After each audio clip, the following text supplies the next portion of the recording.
میرے نبی باہر نکلے تو حسن کو اس کندھے پہ بٹھایا تھا، حسین کو اس کندھے پہ بٹھایا، کندھوں پہ بٹھا کے باہر نکلے۔ ایک بدو پریشان ہو گیا جو انہوں نے تو کبھی دیکھا ہی نہیں، یا رسول اللہ یہ کیا، آپ کو ان بچوں سے اتنا پیار ہے؟ ہم نے کہا میں نہیں، میرا اللہ بھی ان سے پیار کرتا ہے، میں بھی ان سے پیار کرتا ہوں، میرا اللہ بھی ان سے پیار کرتا ہے، کہ اللہ میں ان سے پیار کرتا ہوں، تو بھی ان سے پیار فرما، اور جو اگلی خوشخبری سنو، جو ان سے محبت کریں تو ان سے بھی پیار فرما، اور جو ان سے بغض رکھے ان سے بغض رکھ، جو ان سے پیار کریں ان سے پیار کر۔ گود میں کھلایا، سینے پہ لٹایا، سر چوما، ماتھا چوما، ہونٹ چومے، پورے وجود کو اپنے بوسوں سے سجایا، اور اسی پہ یہ دیکھو گھوڑے دوڑ رہے ہیں، سر نیزے پر ہے، جسم پہ گھوڑے دوڑ رہے ہیں۔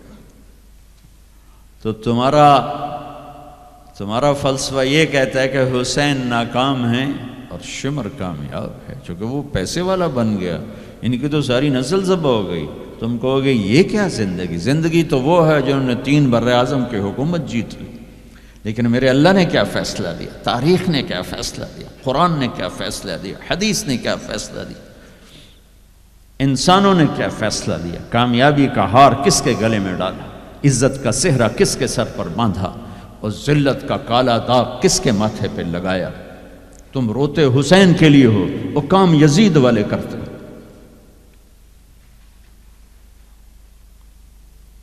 اتنا عالی خاندان، اتنا پاک پاکیزہ، لفظ پاک بھی ان کی پاکیزگی کو بتانے کے لیے تھوڑا ہے۔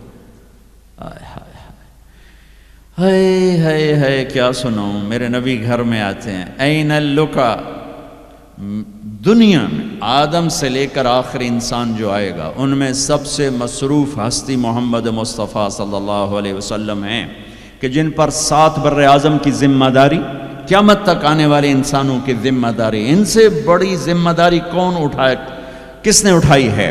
اس کے باوجود اپنے بچوں کے لیے وقت نکالتے ہیں۔ تم پاؤنڈ کماتے کماتے بچوں کے لیے وقت نہیں نکالتے ہو، تو بچے ڈرگ نہیں بیچیں گے تو کیا کریں گے، شرابیں نہیں پئیں گے تو کیا کریں گے؟ آپ گھر تشریف لاتے ہو، وقت نکال، این اللقا، میرے شرارتی بچے کدھر ہیں؟ تو فاطمہ ان کو تیار کر کے بھیجتے ہیں، بھاگے بھاگے آتے۔ میرے نبی ان کے لیے ایسے گھٹنے ٹیک دیتے، ہاتھ ٹیک دیتے، فرماتے آؤ بھائی میری کمر پہ چڑھ جاؤ۔ دنیا میں اس سے بڑے شاہ سوار نہیں پیدا ہوں گے،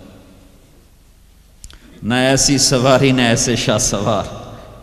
کمر پہ چڑھا کے بٹھا کے کمرے میں چکر لگاتے، گھومتے، اور پھر یوں سر اٹھا کے کہتے کیف مطیتکما، تمہارا اونٹ کیسا ہے، تمہاری سواری کیسی ہے۔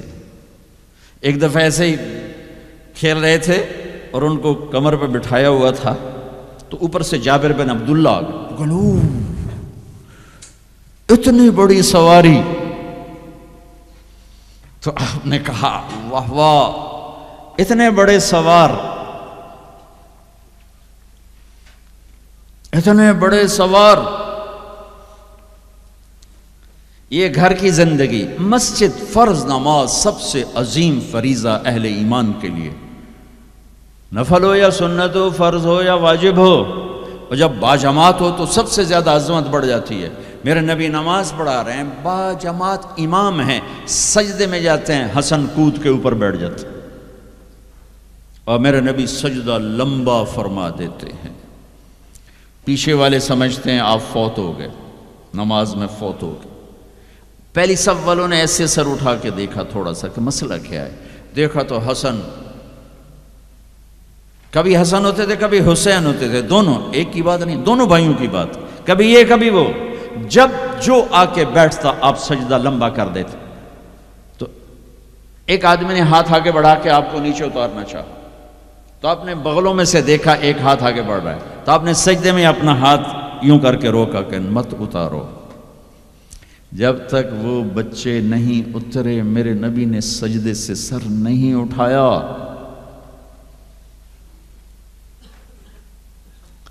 حسن کے ساتھ کھیلتے تھے، بٹھاتے، چھوٹے سے اپنی زبان دکھاتے، یوں وہ آپ زبان کو پکڑنے کی کوشش کرتے، آپ زبان منہ میں لے لیتے، پھر ہنستے، پھر زبان نکالتے، وہ زبان کو پکڑتے، پھر آپ زبان منہ میں لے لیتے۔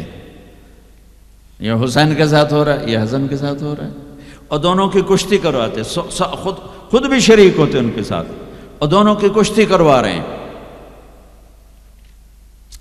حسن بڑے تھے، حسین چھوٹے تھے، حسن نے دبا لیا تو آپ حسین کو کہیں حسین شاباش بھائی شاباش، ہمت کر، شاباش شاباش شاباش۔ تو بس فاطمہ کہنے لگی یا رسول اللہ آپ حسین کو شاباش دے رہے ہیں، حسن کو نہیں دے رہے۔ آئے ہائے، میرے نبی نے کہا یہ جبریل میرے پاس کھڑا حسین کو شاباش دے رہا ہے، میں بھی اسی کو شاباش دے رہا ہوں۔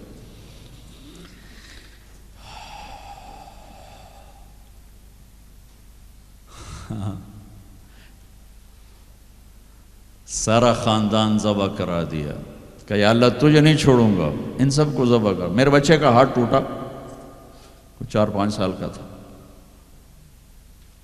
وہ چیخا تو میں بھاگ گیا، میں اس کی چیخ سن نہیں سکا، نہیں سن سکا۔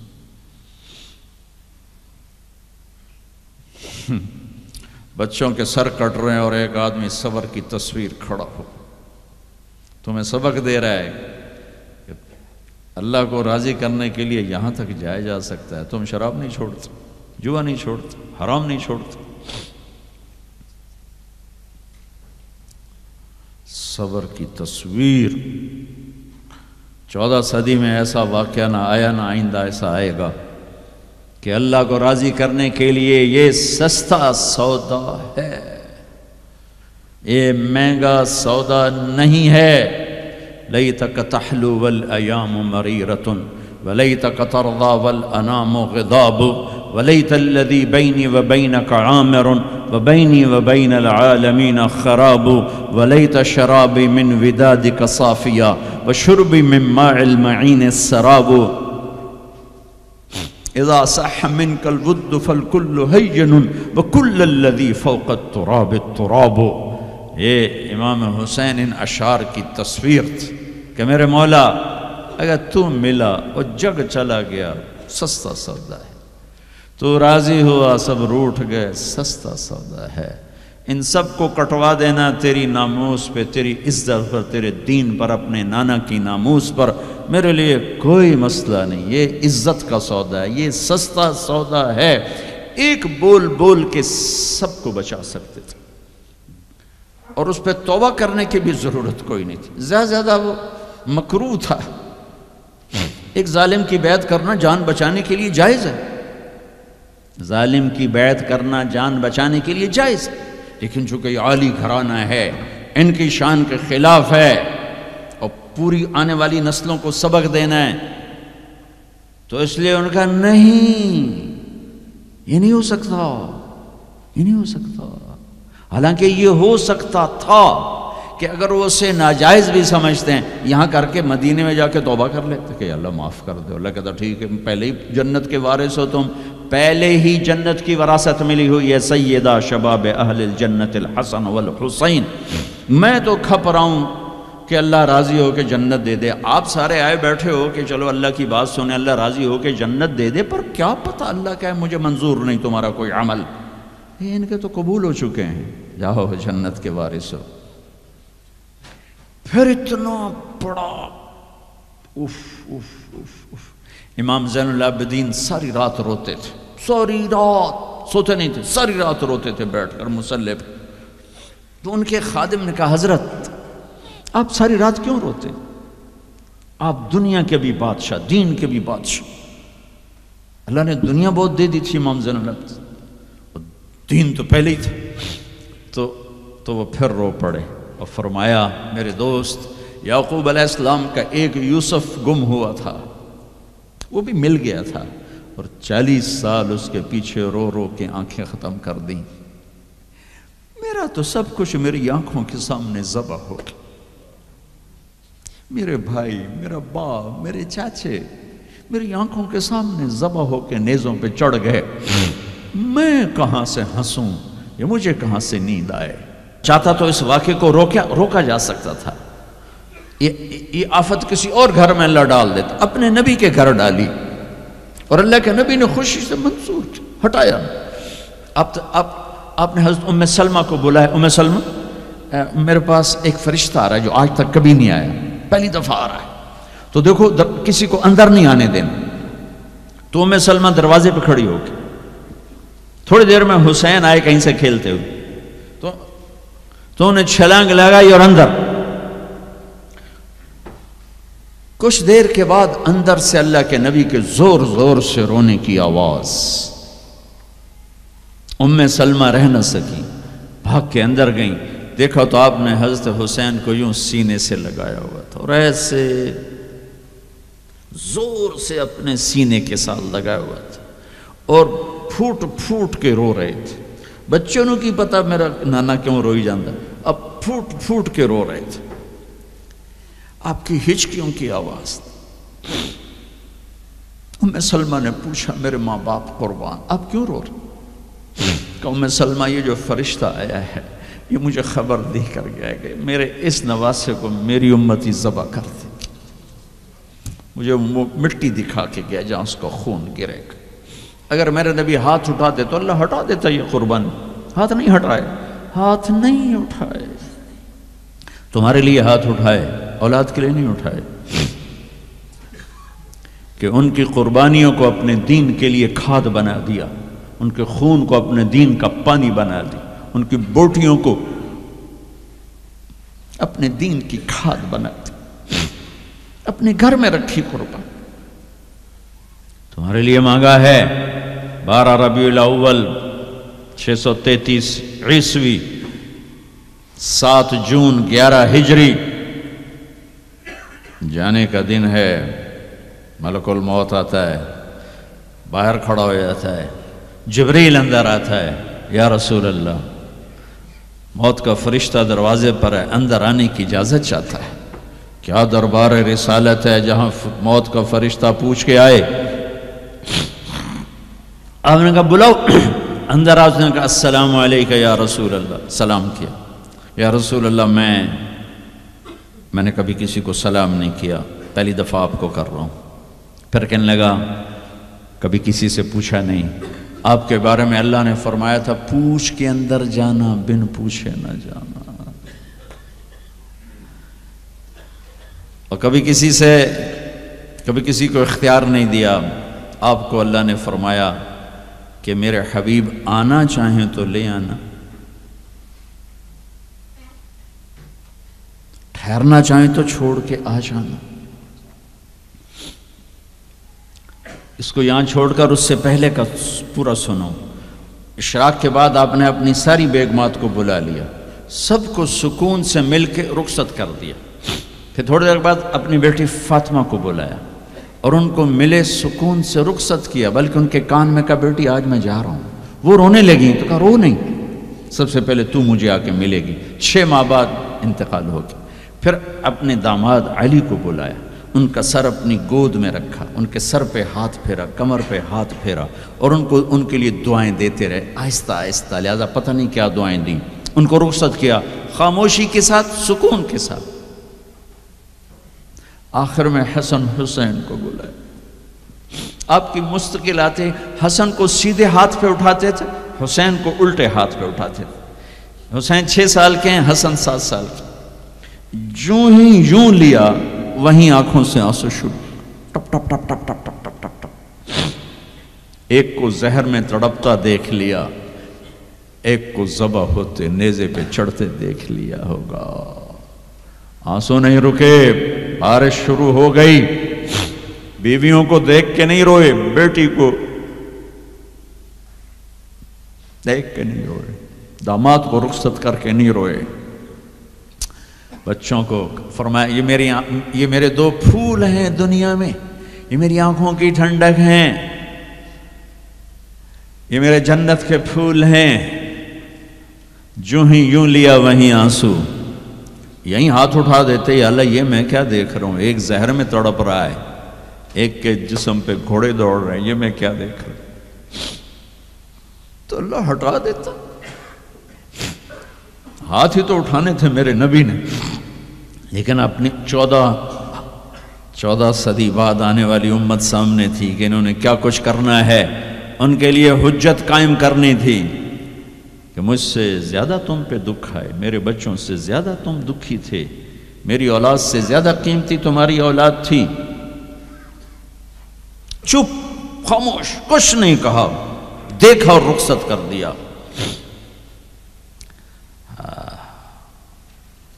یا رسول اللہ، اللہ نے کہا ہے آنا چاہیں تو لے آنا، رہنا چاہیں تو واپس آ جانا.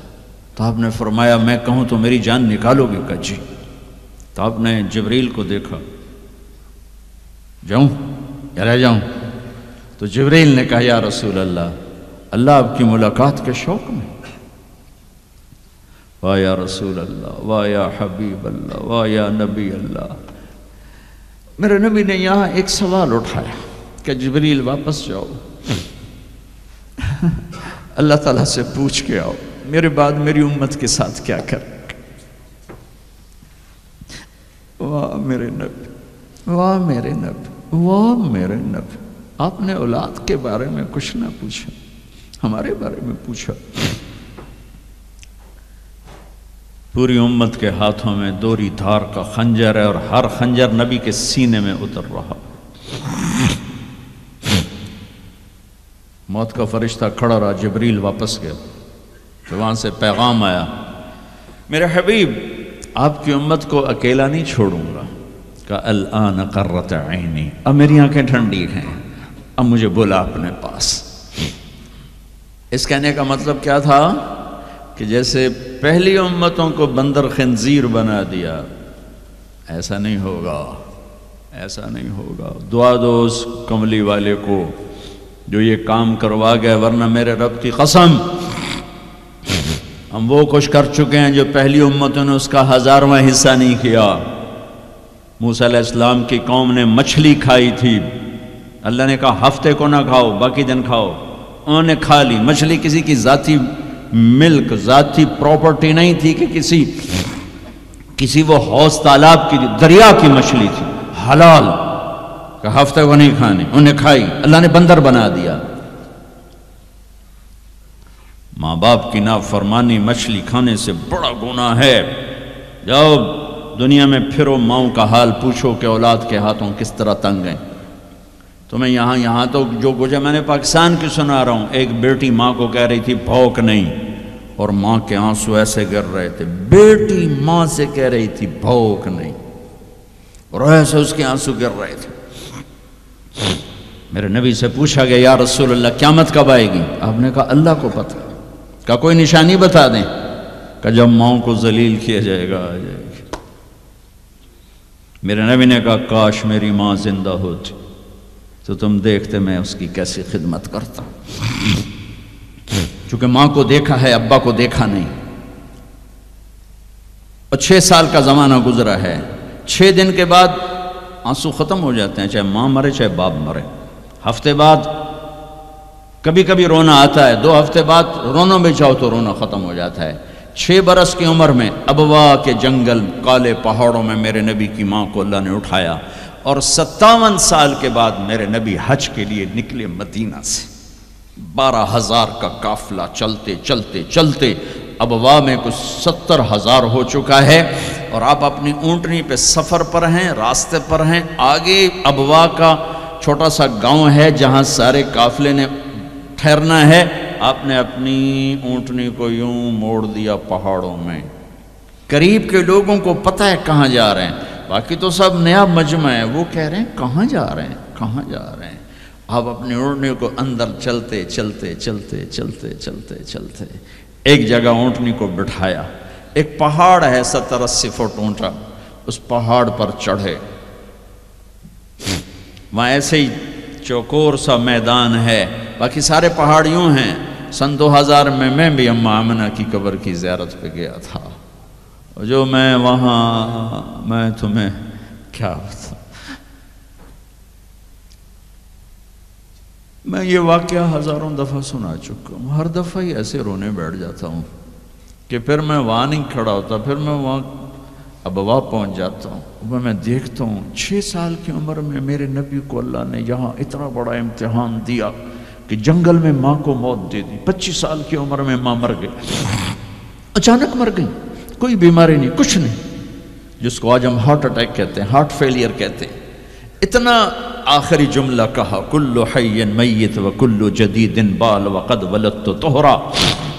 بولا نہیں جا رہا تھا تو بجھتے بجھتے بھڑکتی شمع نے کہا، بیٹا ہر زندہ نے مرنا ہے، ہر جوانی نے ڈھلنا ہے، لگتا ہے تیری ماں کا آخر آ چکا ہے، لیکن میں نے ایک بچہ جنا ہے جو سارے عالم کو پاک کر دے گا۔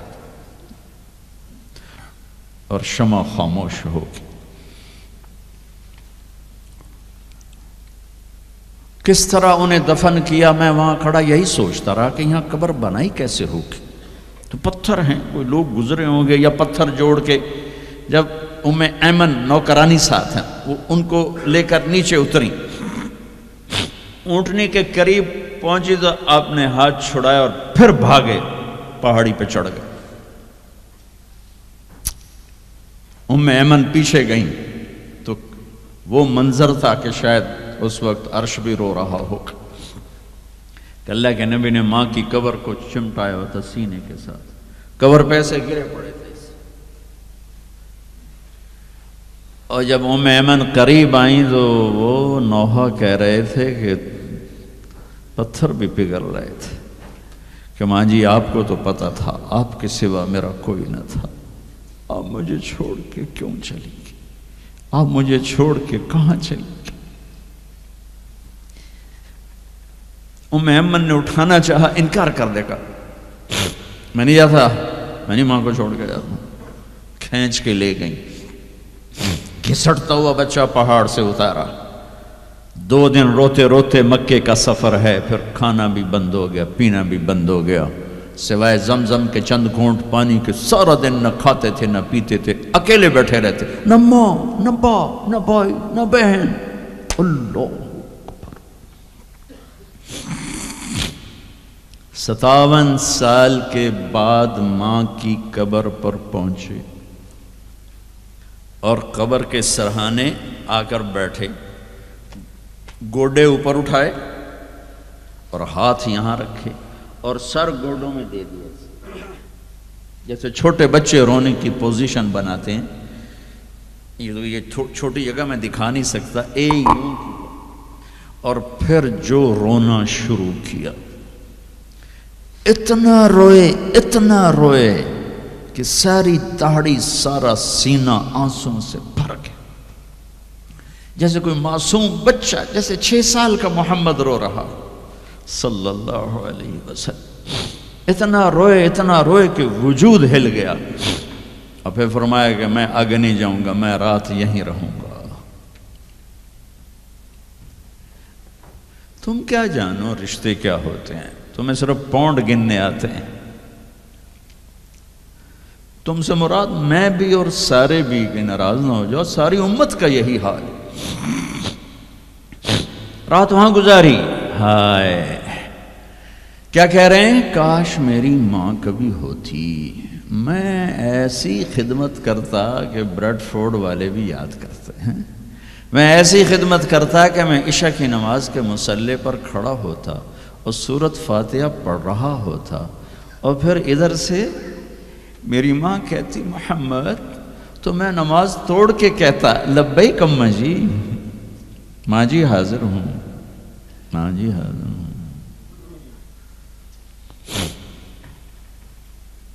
مچھلی کھانا چھوٹا گناہ ہے، شراب بیچنا بڑا گناہ ہے، سود کھانا بڑا گناہ ہے، ڈرگ بیچنا بڑا گناہ ہے، چوری ڈاکے ظلم و ستم کیا امت نہیں کر رہی، بے گناہ قتل، جھوٹے الزام تہمتیں، کیا حشر کر دیا جنید جمشید کا۔ یہ اسلام ہے۔ اتنے نیک انسان، 17 سال سے اللہ کا نام لینے والا، اس پہ گستاخ کی تہمتیں، یہ امت کیا منہ دکھائے گی اللہ اس کے رسول کو، کہ جس نے منافقوں کو سینے سے لگایا، عبداللہ بن ابی جیسوں کے جنازے پڑھ دے،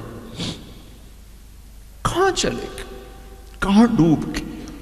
یہ اتنا زوال، اتنی اندھیری رات ہے کہ امید ہی ختم ہو گئی کہ پتہ نہیں دن بھی چڑھے گا کہ